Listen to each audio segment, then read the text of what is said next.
My stepson, Owen, he's a really wonderful guy. And when he was a little kid, he's about 20 now, and we'd ask him what he wanted to do. He'd always say, go to Disneyland. No matter where we were. I mean, if we were in San Francisco, and we'd be out there, hey, Owen, what do you want to do today? And we're looking at the Golden Gate Bridge. He'd say, I'm thinking about Alcatraz maybe. He says, let's go to Disneyland. I mean, the moon, let's go to Disneyland. It didn't matter where he was. And when I started thinking about that, I mean, he was just like a repeating record. When I started thinking about that, what's he really talking about? My sense is that he had an idea of Disneyland in his heart. He could feel it in his bones. He could see himself walking down Main Street with a cotton candy in his hand, and there's a Matterhorn. He's looking at that. You ever seen kids do that? They walk around, wow, what's this? It's like walking through New York City if you've never been there before. But he had his heart aligned with Disneyland, and that's what he wanted. My sense is that many of us as adults have lost a sense of that wonderful creative spirit that I want to go to Disneyland point of view of ourselves. And my work, in one way or another, is all about that, connecting with that wonderful, magical, creative spirit.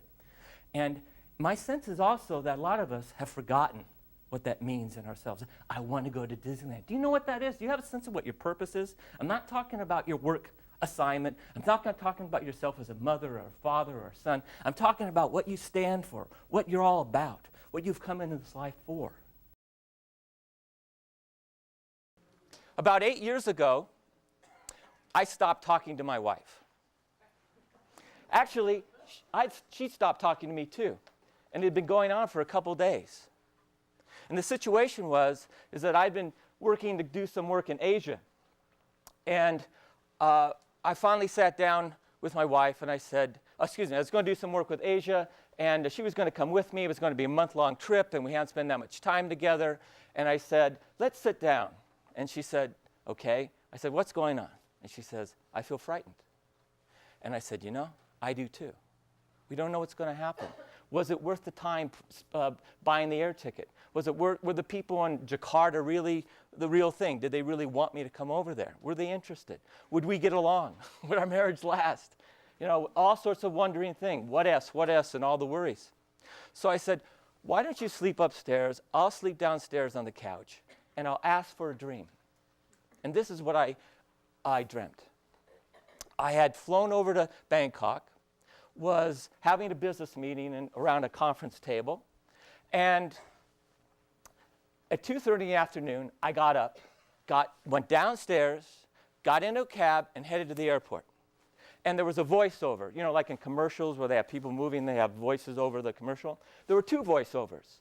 One was a Judeo-Christian voiceover, and the other was a Buddhist voiceover, since I spent some time exploring those two spiritual practices.